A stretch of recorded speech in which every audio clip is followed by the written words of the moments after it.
전 세계를 발로 누비며 도시의 진짜 모습을 카메라에 담아온 커플 유튜버가 있습니다. 화려한 연출도 과장된 리액션도 없이 보고 느낀 것을 있는 그대로 전달하는 채널로 알려진 두 사람인데요.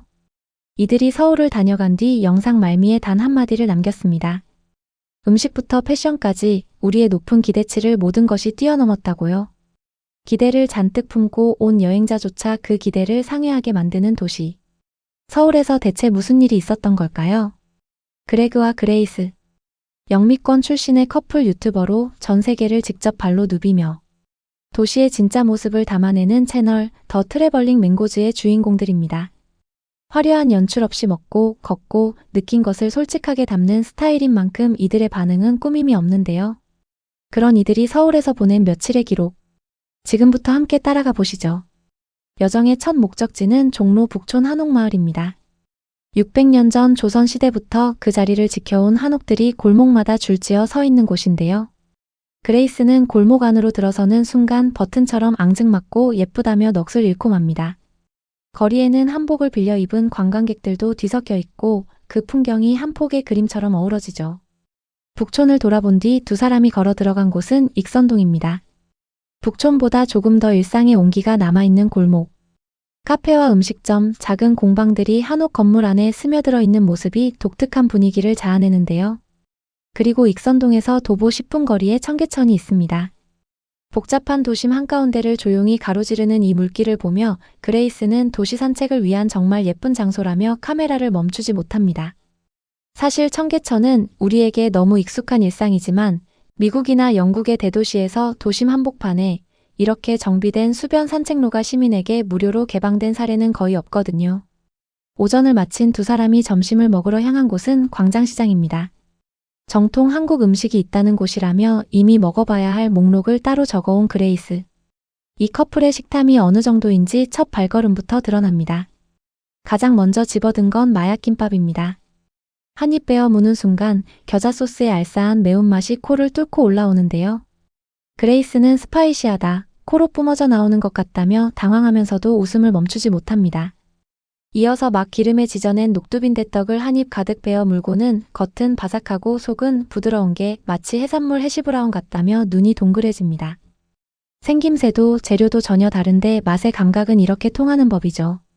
마지막 찹쌀호떡 차례. 막 구워져 나온 호떡에서 쏟아지는 고소하고 달콤한 필링에 두 사람은 그만 완전히 중독되고 맙니다. 어딘가 잼 같은 게 들어있는데 벌써 중독됐다며 경악하는데요. 녹두빈대떡, 마약김밥, 찹쌀호떡. 우리에게는 시장에서 간단히 먹는 일상이지만 이 커플에게는 생전 처음 만나는 맛의 조합이었습니다. 영국이나 호주의 시장 먹거리와는 차원이 다른 다양성과 깊이. 광장시장이 왜 세계적인 미식 명소로 올라섰는지 이 장면 하나로 충분히 설명이 됩니다. 저녁은 익선동의 한 레스토랑을 예약했는데요. 이때 그레그가 꺼낸 팁 하나가 인상적입니다. 캐치테이블 앱으로 미리 온라인 줄서기를 해뒀더니 도착하자마자 바로 앉을 수 있었다며 한국의 식사 문화가 유럽이나 호주와 근본적으로 다르다고 이야기합니다. 서구식 다이닝이 자리에 앉아 몇 시간씩 술을 곁들이는 방식이라면 한국은 음식 그 자체에 집중하는 구조죠. 그리고 그 효율 안에서도 음식의 질은 전혀 타협이 없다는 점. 유명 맛집 앞에서 2시간씩 줄을 서지 않아도 되는 스마트한 시스템. 유럽이나 호주의 레스토랑은 전화 예약조차 안 되는 곳이 수두룩한 것과는 완전히 다른 이야기입니다. 식사를 마친 두 사람은 밤에 익선동 골목으로 나섭니다. 와인바에서 가볍게 한 잔을 즐기고 청계천으로 내려오는 순간 두 눈이 일제히 멈춥니다. 서울 빛초롱 축제의 LED 조명이 청계천을 따라 끝없이 펼쳐져 있었거든요. 낮에 고즈넉한 물길이 밤에는 동화 속 한 장면으로 변신하는 것. 한국인에게는 겨울에 익숙한 풍경이지만 처음 보는 이들에게는 평생 기억에 새겨지는 장면이 됩니다. 그리고 청계천 근처에서 그레그가 길거리 화가 앞에 섭니다. 단돈 7파운드, 우리 돈으로 1만원 남짓의 캐리커처 한 장이 완성됩니다. 7파운드라니 완전 횡재다라며 환호하는데요. 영국에서 이 서비스를 받으려면 최소 25에서 30파운드는 내야 합니다. 같은 퀄리티가 3분의 1 가격에 가능한 나라. 가성비로도 한국은 경쟁이 안 됩니다. 둘째 날 아침 서울에서 가장 핫하다는 카페 어니언으로 향합니다. 줄을 서서 기다린 보람이 있었는지 소금빵 크루아상을 한 입 베어 무는 순간 그레이스의 표정이 완전히 달라집니다. 왜 다들 이걸 집어드는지 이제야 알겠다며 멈추질 않는데요. 틱톡에서 수백만 뷰를 기록하며 외국인들의 서울 버킷리스트를 점령한 이유가 있었던 겁니다. 카페를 나온 두 사람이 다음으로 찾아간 곳은 조계사입니다. 고층 빌딩들이 사방을 에워싼 그 한가운데 조용히 자리한 천년 사찰. 그레이스는 이 대비를 보자마자 진짜 전통과 현대의 완벽한 조화라고 표현합니다.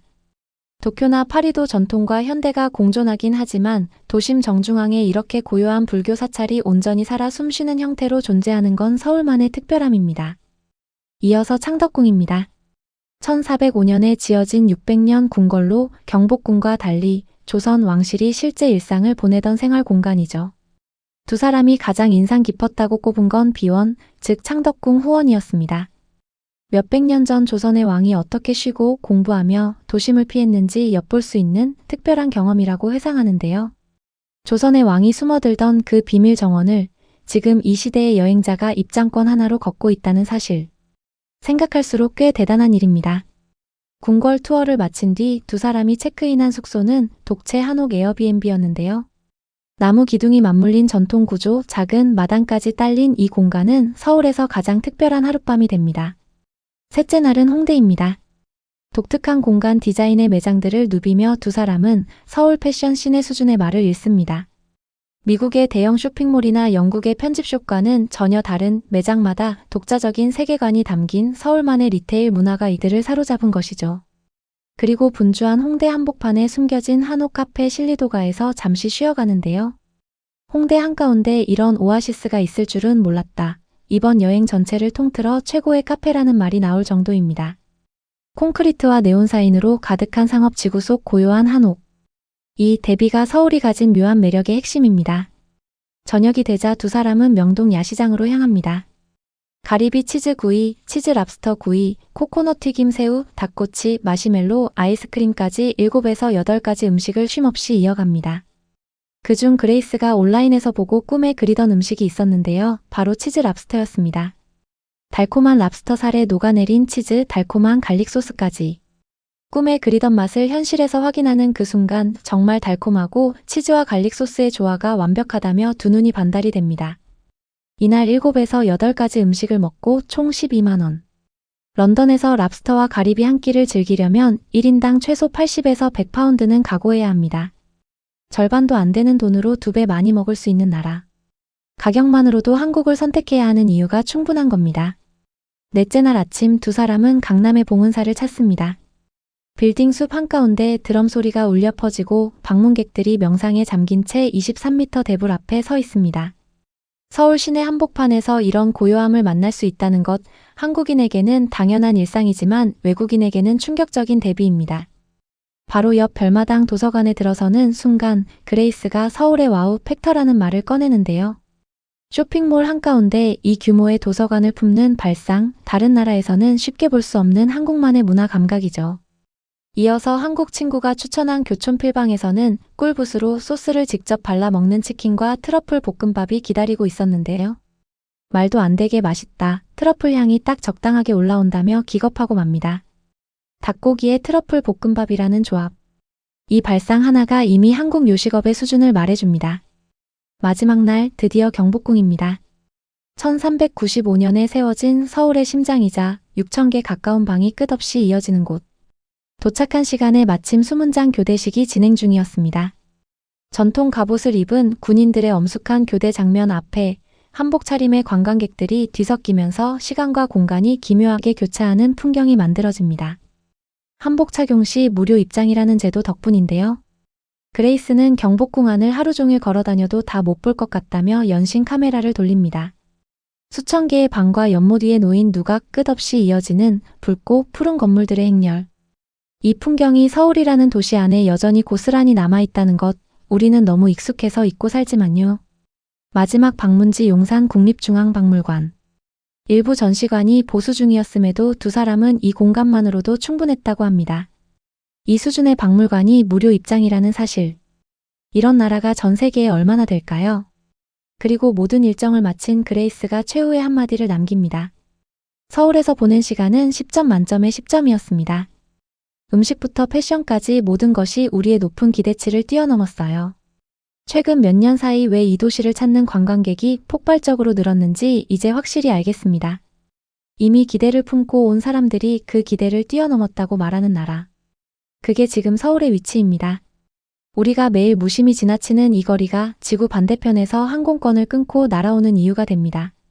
한국인으로 산다는 것이 어쩌면 이미 충분히 특별한 일인지도 모르겠습니다.